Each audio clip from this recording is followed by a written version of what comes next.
பிரச்சனையாக்க வேணாம் அப்படின்றீங்க. ஆனால் அவங்க என்ன உங்கள் வீட்டு கெஸ்ட்டா? இல்லை இது உங்கள் வீடா?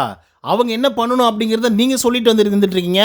வீக்லி ஃபுல்லாக வந்து அழுதுகிட்டே வந்து இருக்கீங்களே, வேடிக்கை பார்க்க முடியுமா இதை ஃபஸ்ட்டு?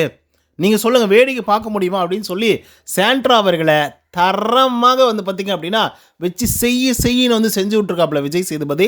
இன்னும் நிறைய கண்டென்ட் வந்து உள்ளே இருக்குது. அதெல்லாம் என்ன அப்படிங்கிறத பற்றி இந்த வீடியோவில் முழுசாக வந்து பார்க்கலாம். ஸோ இந்த வீடியோ போகிறதுக்கு முன்னாடி நம்மளோட சேனலை சப்ஸ்கிரைப் பண்ணி வச்சுக்கோங்க.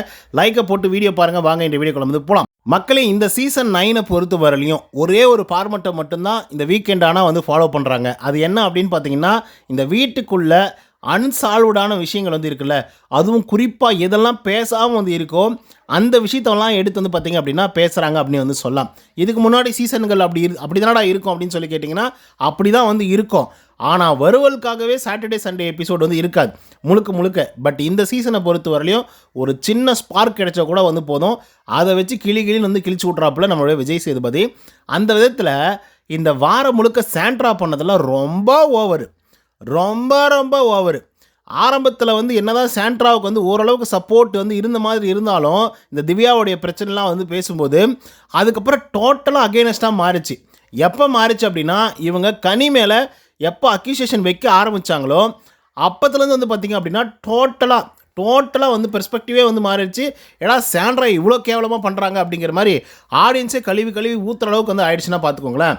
இப்போ விஜய் சேதுபதி வந்து பார்த்திங்கன்னா தரமான கேள்விகளை வந்து கேட்டிருக்காங்க. இன்றைக்கி எபிசோடு முழுக்கவே வந்து சாண்ட்ரா வச்சு தான் ஓடப்போகுது. ஓகேவா? சாண்ட்ராவை வச்சு மட்டும்தான் வந்து ஓடப்போகுது. விஜய் சேதுபதி கிளியராக வந்து கேட்குறாருப்பா, ஏங்க எப்போதுமே அந்த ஷோவில் அழுதுகிட்டே வந்து இருந்தீங்க அப்படின்னா வேடிக்கை பார்க்க முடியுமா ஃபஸ்ட்டு அப்படின்னு கேட்குறாரு. ஆனால் ஆமாங்க, இந்த வாரம் முழுக்க நீங்கள் பாருங்களேன், அழுகை வாரம் மாதிரி வந்துருந்தது. அதுவும் சாண்ட்ராவின் அழுகை வாரங்கள் மாதிரி வந்துருந்தது. எது பண்ணாலும் குத்தம், சத்தம் போட்டால் குத்தம், சிரிச்சா குத்தம், பேசினா குத்தம், பாடினா குத்தம், எல்லாத்துக்கும் குத்தம் சொல்லிக்கிட்டே வந்து இருந்துட்டு இருந்தா என்ன பண்ணுறது? சரி, ஓகே, அதாவது அவங்க கிட்டே போய் நேரடியாக, ஏன்பா இதை நீங்கள் பண்ணாதீங்க, இதை பண்ணிங்க அப்படின்னா எங்களுக்கு இது டிஸ்டர்பன்ஸாக வந்து இருக்குது, ஸோ இந்த மாதிரி பாடாத, இந்த மாதிரி நீ செய்யாத, இந்த மாதிரி நீ வந்து சொல்லாத, இந்த மாதிரி நீ பண்ணாத அப்படின்னு சொல்லியிருந்தா அதுவாது நியாயமாக இருந்திருக்கும். அட்லீஸ்ட் அவங்க வந்து ஒரு கான்வர்சேஷனுக்காவது வந்திருப்பாங்க. இல்லைங்க, நாங்கள் இந்த மாதிரி இதுக்கப்புறம் பண்ண மாட்டோம் அப்படின்னா சொல்லியிருப்பாங்க. இல்லை பண்ணவே கூடாது அப்படின்னா கூட அது வந்து அவங்க அக்செப்ட் பண்ணுறாங்களோ இல்லையோ ஏதோ ஒரு விதத்தில் அதுக்கான சொல்யூஷன்ஸ் வந்து கிடச்சிருக்கும். பட் இவங்க என்னடான்னா ஒரு பெரிய அக்யூசேஷன் வந்து வச்சிடுறாங்க. சென்டர் ஆஃப் தி ஹோமோ இல்லை வந்து சைடில் போயோ யாருக்கிட்டேயோ சொல்லியோ ஏதோ ஒரு விதத்தில் வந்து பார்த்திங்கன்னா ஒரு பெரிய அக்யூசேஷனை ஆட்கள் மேலே வந்து வச்சிடுறாங்க. அது ஆக்சுவலாக வந்து அது நீங்காத ஒரு அக்யூசேஷனாகவே வந்து இருக்குது. நீங்கள் யோசிச்சு பாருங்கள், ஒரு கேஸ் வந்து போடுறாங்கப்பா, சாண்ட்ரா போடுறாங்க, ஓகேவா? ஒரு அக்யூசேஷன் வந்து வைக்கிறாங்க. அந்த அக்யூசேஷனுக்கு ஒரு சொல்யூஷன் கிடைக்கணுமா அப்படின்னா சொல்யூஷனை வாங்கி கொடுக்கலாம். ஒரு தலைவர் போய் முன்னாடி நின்று யார் வந்து குற்றம் சாட்டப்பட்ட ஆள், இப்போ கனியக்கா மேலே ஒரு பிரச்சனை வந்து இருக்குது சாண்ட்ராவுக்கு அப்படின்னா, சாண்ட்ரா வந்து பார்த்திங்கன்னா கனியக்கா மேலே ஒரு புகாரே கொடுக்குறாங்கன்னு வச்சுப்போம் வினோத்கிட்ட. அப்போது வினோத் வந்து என்ன பண்ணுவார் அப்படின்னா கனியக்காவை கூப்பிட்டு வந்து சாண்ட்ரா கிட்ட சமாதானம் பேசுவாப்புல. நீங்கள் என்ன சொன்னீங்க, நீங்கள் இதுக்கு வந்து என்ன ரிப்ளை பண்ணீங்க அப்படின்ற மாதிரி ஒரு கான்வர்சேஷன் பில்டப் ஆகும். ஸோ அதுக்கப்புறம் வந்து அது சமாதானமாக மாறுறதோ இல்லை அந்த பிரச்சனைக்கான ஒரு தீர்வோ வந்து கிடைக்கும். ஆனால் இவங்க பண்ணுறது எல்லாமே அக்யூசேஷனு. அதாவது பார்வதி கிளியராக ஒரு இடத்துல வந்து கேட்குறாங்கங்க சாண்ட்ரா கிட்ட, இங்கே பாருங்கள் சாண்ட்ரா, உங்களுக்கு வந்து என்ன வேணும், தீர்வு வேணுமா, இல்லை இதுலேருந்து வேணாம், இதில் விட்டு நம்ம ஒதுங்கியே போயிடலாம் அப்படின்னு நினைக்கிறீங்களா அப்படின்னு வந்து பார்வதி கேட்குறாங்க. அவங்க ரெண்டுமே வந்து பார்த்திங்கன்னா வேணும்னு சொல்லலை, வேணான்னு சொல்லலை. அதாவது தீர்வு வேணும்னு சொல்லலை, இது வேணாம் நான் ஒதுங்கி போயிடுறேன் அப்படின்ற மாதிரியும் சொல்லலை. என்ன பேசுகிற நீ, எனக்கு புரியலையே, இல்லை நீங்கள் என்ன பேசுகிறீங்க எனக்கு புரியலீங்களே அப்படின்ற மாதிரி வந்து சொல்லியிருப்பாங்க சாண்ட்ரா. கமருதீனுக்குலாம் காண்டாகி போச்சு அந்த சுச்சுவேஷனில். மனுஷன் வெறியாகி வெளியே வந்துட்டாப்புல. என்ன பைத்தியம் மாதிரி பேசிகிட்டு இருக்கு அப்படின்ற மாதிரி ஒரு மைண்ட் செட் போயிட்டாப்புல அவர். புரியுதுங்களா? ஸோ அப்படி தான் வந்து ஒரு பிரச்சனை அப்படின்னு சொல்லி வந்துச்சுன்னா ஒரு அக்யூசேஷன் வச்சதுக்கப்புறம் என்ன அதுக்கு தேவையோ அதை வந்து இது எனக்கு தேவை அப்படின்னு கேட்டிருந்தாங்க அப்படின்னா அதுக்கான சொல்யூஷன் வந்து கிடச்சிருக்கும். இல்லை அதுக்கான நெகட்டிவிட்டியோ பாசிட்டிவோ ஏதோ ஒரு விதத்தில் வந்து பார்த்திங்கன்னா மக்கள்கிட்ட இருந்து கிடச்சிருக்குன்னு வச்சுக்கோங்க.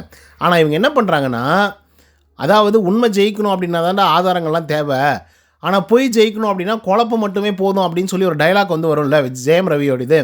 அந்த மாதிரி குழப்பத்தை மட்டும் உண்டாக்குறாங்களே தவிர அந்த குழப்பத்துக்கான காரணம் யார், அதில் யாரெல்லாம் ஈடுபட்டிருக்காங்க, எந்த இடத்துலேருந்து அந்த பிரச்சனை வந்து ஆர்ஜின் ஆச்சு, அதை யாரை நோக்கி போச்சு, எப்படி சாண்ட்ரா அதை அஃபெக்ட் பண்ணுச்சு அப்படின்றத சொல்லவே மாட்டேங்கிறாங்க. சொல்யூஷன் சொல்லிட்டா நீங்கள் தான் அவங்கள பற்றி யோசிக்கவே மாட்டீங்களே. இப்போ மக்கள் வந்து யோசிக்கவே மாட்டாங்களே. இப்போ திவ்யாவை பற்றி திவ்யா வந்து அதை பேசி கன்ஃபஸ் பண்ணிட்டாங்க அப்படின்னா, ஆனால் அதுதான் திவ்யா சொல்லிட்டாங்களே, அதுக்கப்புறம் அதை பேச வேண்டிய அவசியம் என்ன இருக்குது அப்படின்ற மாதிரி போயிடுவோம்ல.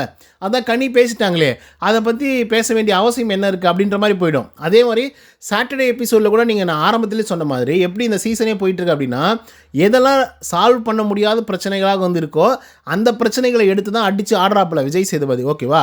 ஸோ அந்த விதத்தில் எல்லா ஸ்டேட்மெண்ட்டுமே ஓப்பன் ஸ்டேட்மெண்ட்டு. ஓகேங்களா? எல்லா கேஸும் ஓப்பனில் தான் வந்து இருக்குது. அதை க்ளோஸ் பண்ணணும்னு சாண்ட்ரா அவர்கள் வந்து ஒருபோதும் நினைக்கவே இல்லை.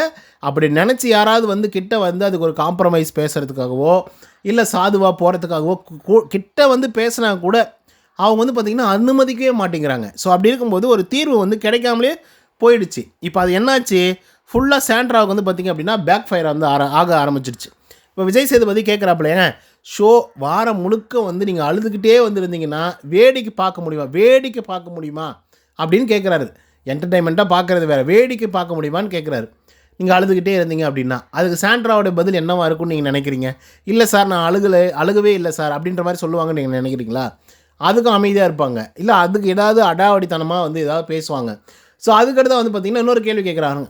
அதாவது வீட்டுக்குள்ளே இருக்கக்கூடிய ஹவுஸ்மேட்ஸ் இந்த நேரத்தில் தான் சமைக்கணும், இந்த நேரத்தில் தான் குளிக்கணும், இந்த நேரத்தில் தான் இதை பண்ணணும், அந்த நேரத்தில் தான் அதை பண்ணணும், இதை செய்யணும் அப்படின்னு சொல்லி நீங்கள் யாருங்க சொல்கிறதுக்குன்னு கேட்குறாங்க. அவங்க உங்களுடைய சக ஹவுஸ்மேட்ஸ் தான். உங்களுக்கு என்ன மாதிரியான உரிமைகள் இருக்கோ, உங்களுக்கு எப்படி பீஸ் வேணும் அப்படின்னு நினைக்கிறீங்களோ அந்த மாதிரி அவங்க வந்து ஃபன் வேணும்னு நினைக்கிறாங்க. Very simple. நீங்கள் ரிக்வெஸ்ட் பண்ணி வந்து கேட்கலாம், இல்லை அதை எதிர்த்து போராடுங்க, சண்டை போடுங்க, ஆனால் அடிச்சுக்கோமா பிரச்சனை இல்லைன்றாப்புல. அதை தானே ஆரம்பத்துலேருந்தே சொல்லிட்டு இருக்காரு விஜய். என்ன ஆகிட போகுது, நீங்கள் கேட்குறதுனால என்ன ஆகிட போகுது, இதை தானே கேட்க போகிறீங்க. இதுவே வந்து சபரியும் அரோராவும் அப்படி கத்திட்டு இருந்ததுக்கு நிஜமாகவே சாண்ட்ரா அவர்கள் வந்து அந்த இடத்துல நின்று சண்டை போட்டிருந்தாங்கன்னா அது வேறு மாதிரி சம்பவமாக இருந்திருக்கும். சண்டை போட்டு ஏன்பா எத்தனை நாளைக்கு நான் வந்து சொல்கிறது, 1 மணிக்கு மேலே வந்து ஆயிடுச்சுல, தூங்கலாம்ல அப்படின்னு சொல்லி சண்டை போட்டிருந்தாங்க அப்படின்னா அது வேறு மாதிரி இருந்தது. ஏன்னா இவங்க ஆல்ரெடி ரெஜிஸ்டர் பண்ணியிருக்காங்க அமித்தோடைய கேப்டன்சிலே. எப்பா இந்த மாதிரி எனக்கு தூங்க விட மாட்டேங்கிறாங்க, சத்தம் போட்டுக்கிட்டே வந்து இருக்காங்க அப்படின்ற மாதிரி. ஆனால் அவங்க சிரிச்சதுக்கும் அவங்க என்ன பேசினாலையும் எல்லாமே இவங்கள பேசுன மாதிரி இவங்க ஃபீல் பண்ணி பேசுகிறது தான் இருக்கிறதுலே ரொம்ப மோசமான ஒரு விஷயம். ஸோ அதுக்கு தான் விஜய் சேதுபதி போட்டு போலந்து எடுத்திருக்காரு. அண்ட் ஃபைனலாக அவர் கிளியராக சொல்லிட்டாப்ல, நீங்கள் வந்து என்ன ரூல்ஸ் போடுறீங்களா, அவங்க எல்லாருமே உங்கள் வீட்டுக்கு வந்த கெஸ்ட்டா அப்படின்ற ஒரு கேள்வி கேட்குறேன். இதை விட தரமான ஒரு கேள்வி இருக்குமான்னு எனக்கு வந்து தெரியல. தரமான ஒரு கேள்வி. அவங்க என்ன உங்கள் வீட்டு கெஸ்ட்டாங்க அவங்க, இதுனா உங்கள் வீடா அப்படின்னு கேட்குறாப்புல. இதை விட என்ன சொல்கிறது, வேறு மாதிரி சம்பவம் விஜய் சேதுபதி வந்து பண்ணிட்டாப்புல. தரமாக வந்து இருக்க போகுது இன்றைக்கான எபிசோட், நிஜமாகவே தெரியுது. ஆனால் சாண்ட்ராவுக்கெல்லாம் இவ்வளோ வந்து என்ன சொல்கிறது, இவ்வளோ ஆப்ஷன் கொடுத்து அவங்கள வந்து பார்த்திங்கன்னா ஒரு எபிசோடு முழுக்க வந்து நீங்கள் பேசுனீங்க அப்படின்னா எப்படி அது சொல்லுங்கள் பார்க்கலாம். இன்னும் எஃபர்ட் போட்டவன், இந்த கேமுக்காக உயிரை கொடுத்து போராடுனுங்கிறவங்களாம் என்ன தான் பேசுவீங்க. கடைசியாக அவங்களுக்கு வந்து அப்படியே சும்மா அப்படி மேலாப்பில் வந்து தூவிட்டு போகிறாங்களே, அந்த மாதிரி வந்து தூவிட்டு போயிடுவார் இவர் ஐடியா கொடுக்குற மாதிரி.